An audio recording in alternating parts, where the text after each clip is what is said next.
মুক্তিযোদ্ধার সন্তান হিসাবে আমাদের সমাজে কী ধরনের কর্মকাণ্ড পরিচালনা করলে মুক্তিযুদ্ধের চেতনা বহমান থাকবে বলে আপনি মনে করেন?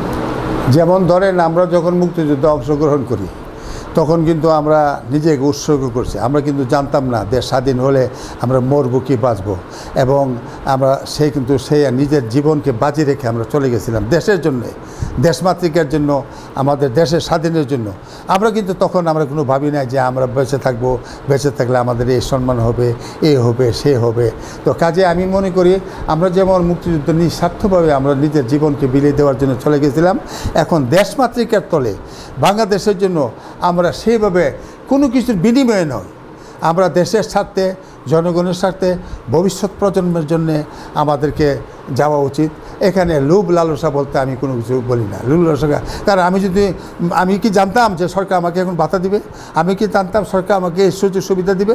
আমি জানি নাই।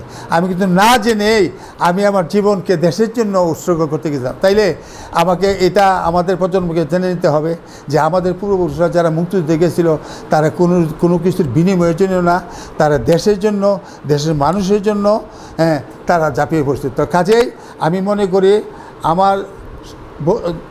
আমার প্রজন্ম যারা আছে তাদেরকে আমি অনুরোধ করব, দেশ আমার, আপনার, সবার।